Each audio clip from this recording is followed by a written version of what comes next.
সংঘর্ষে জখম দলীয় কর্মীর বাড়িতে গিয়ে পুলিশের বিরুদ্ধে ক্ষোভ উগরে দিলেন রাজ্যের গুরুত্বপূর্ণ দফতরের এক মন্ত্রী। আশঙ্কাজনক অবস্থায় ওই কর্মী হাসপাতালে ভর্তি। খবর পেয়ে যখন দলীয় কর্মীর বাড়িতে গিয়ে ওই মন্ত্রী যখন তাদের সঙ্গে কথা বলছিলেন তখনই পুলিশের বিরুদ্ধে একেবারে ক্ষোভ উগরে দেন। তার বক্তব্য, পুলিশের নিষ্ক্রিয়তার জন্যই হামলার ঘটনা ঘটছে। তার প্রশ্ন, পুলিশ কার দালাল? সমাজ বিরোধীদের দালালি করবে পুলিশ? মন্ত্রী বলেন, ঘটনার পর সঙ্গে সঙ্গে পুলিশ আসবে, জখমের মায়ের সঙ্গে দেখা করবে, বয়ান নেবে, অকুস্থলে যাবে। এটাই তো পুলিশের কাজ।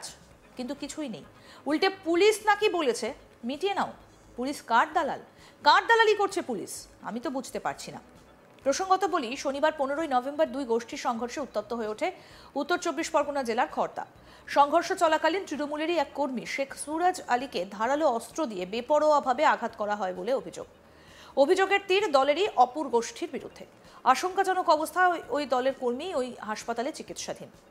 এই খবর পেয়ে জখম কর্মীর বাড়িতে যান মন্ত্রী।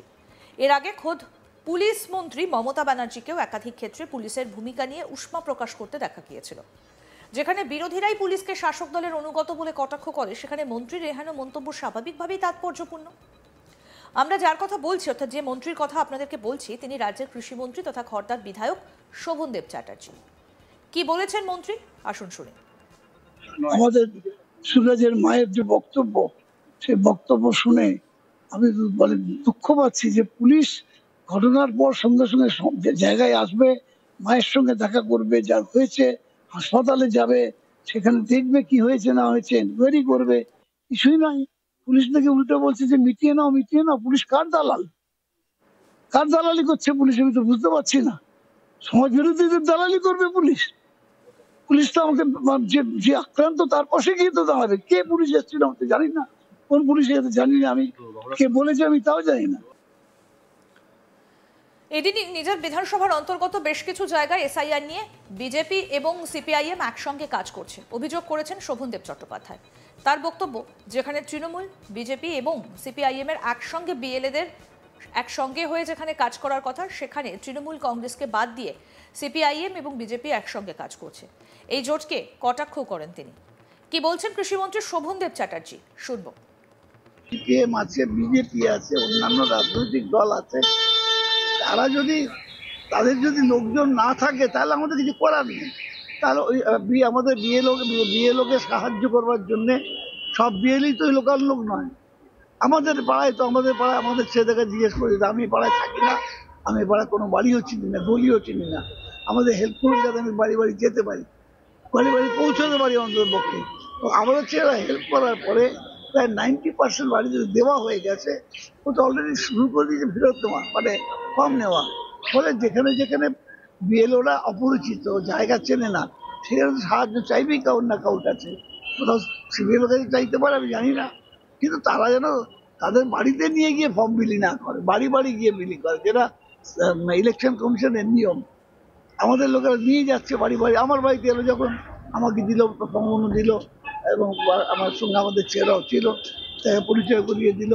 দেওয়ার পরে আমার বাড়ির ফর্ম সব দিয়ে গেল আমাকে। তারপরে আমার বাড়ির পেছনে গলি আছে, সেখানে অনেক লোকের বাস, সেটা চিনবে কি করে? চিনবে না।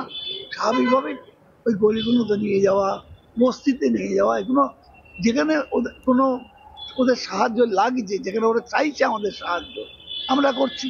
এবং আমার কাছে এ খবরও আছে, ওই জায়গায় সিপিএম এর লোকেরা ওদের সঙ্গে দিচ্ছে, সিপিএম এর লোকেরা সেন্ড করছে, বিজেপির লোকেরা সেন্ড করছে। বিরোধীরা তো অভিযোগ, তাহলে কি এগুলো? এই রাজ্যের বিজেপি অভিযোগ ছাড়া মানুষের কি কাজ করে আমাকে বলতে পারবে না কেউ। অভিযোগ ছাড়া আর কোর্টে যাওয়া ছাড়া মানুষের জন্য কি করেছে, বিপদের জন্য কি করেছে। একদিনের জন্য বস্তা করে লোক নিয়ে গিয়ে মাল নিয়ে গিয়েছিল উত্তরবঙ্গে, তারা খেয়ে পালিয়ে এসেছে। একটা ব্লাড ডোনেশন দেখতে পাই না, একটা কি বলে বস্ত্র বিতরণ দেখতে পাই না, একটা মানুষের বিপদ হলে তার বাড়িতে দেখতে পাই না, কিছুতেই দেখতে পাই না। এই পলিটিক্সটা শুধু এইরকম যদি হয়, টিভিতে থাকার জন্য পলিটিক্স, তাহলে সে পলিটিক্স এক সময় মানুষ রিজেক্ট করে দেয়, এবং অলরেডি বিজেপি রিজেক্টেড হয়েছে, এবং এসআইআর করে আরো রিজেক্টেড হয়ে যাবে। কার্যত বিরোধী দলনেতা বিএলওদের হুঁশিয়ারি দিচ্ছেন যে শুধরে যান, না হলে কিন্তু খারাপ হবে। ও তো অনেকবার অনেককে হুঁশিয়ারি দিয়েছে, অনেকবার। এই পড়ে যাচ্ছে, এই হয়ে যাচ্ছে, অমুক হয়ে যাচ্ছে, ইজ এ টল টকার, ওর কথার আমরা কোনো গুরুত্ব দিই না।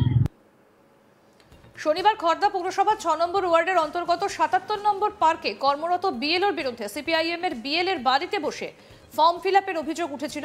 সেই বিষয় নিয়ে রাজ্য নির্বাচন কমিশনের কাছে বিএলওর বিরুদ্ধে লিখিত অভিযোগ জানালেন খড়দা বিধানসভার বিধায়ক তথা রাজ্যের কৃষি ও পরিষদীয় মন্ত্রী শোভনদেব চ্যাটার্জি। কি বললেন এই বিষয়ে শুনব। পরিকল্পিতভাবে করেছে, কারণ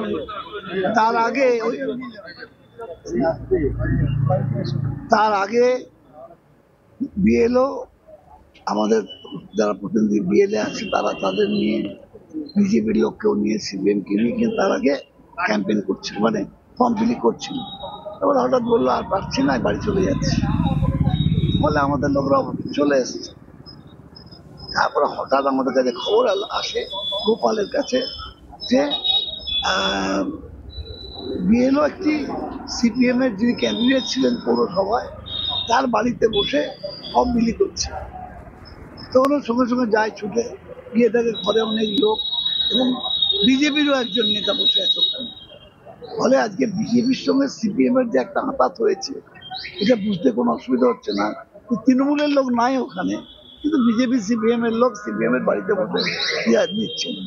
আপনারা বোধহয় এক্ষুনি দেখেছেন, আমি একটা কমপ্লেন লিখেছি, কমপ্লেন লিখে এক্ষুনি আমি রিকোয়েস্ট করেছি ইআরওর কাছে যিনি মেন ম্যান তার আপনারা ইআরও আছেন, তাকে চিঠি লিখে দিয়ে ইমিডিয়েটলি শিশুর বি রিমুভ, একজন মহিলা তিনি, শিশুর বি রিমুভ রেসে from BLO and an impartial person should be provided or posted there. এটা আমি চিঠি লিখেছি। আমার সঙ্গে এক্ষুনি ইআরওর সঙ্গে কথা হলো, উনি বললেন আমি যথেষ্ট গুরুত্ব দিচ্ছি আপনার কথা, আমি দেখে নিচ্ছি। যদিও সিপিএম এর ওই বিএলএ শিখা মণ্ডল বলেন বিএলও নাকি তার বাড়িতে বসে খাতায় রুল টানছিলেন, তাই ওনাকে বসতে দেখে সবাই এসেছিলেন, ফর্ম বিলি করা হচ্ছিল না বাড়িতে বসে। কি বলছেন শিখা মণ্ডল শুনবো। বিএলও আপনার বাড়িতে বসে ফর্ম বিলি করছে?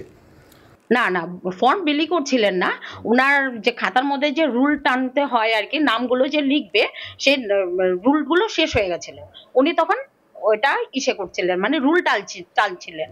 তো আশেপাশে সবাই এরকম দেখেছে যে এরকম বসেছে, তাই এসছিলেন। বিজেপির লোক নাকি ছিল? এবার দেখুন, আমাদের বিএলএ তো সবাই থাকবে, বিএলএ বিজেপি থাকবে, সিপিএম থাকবে, না আম পাবলিক ছিল, সেরকম ছিল না। ফর্ম বিলি করা হচ্ছিল না। এবার একজন এসে জিজ্ঞাসা করছে যে আমাদের ফর্মটা কি আছে, তো উনি বললেন যে হ্যাঁ দেখতে হবে। এবার কাউকে তো দিতেও দেখেনি, কিছুই না। আরো আপডেট পেতে দেখতে থাকুন আজ তাক বাংলা, সাবস্ক্রাইব করুন, নোটিফিকেশন পেতে বেল বাটন অপশন প্রেস করুন।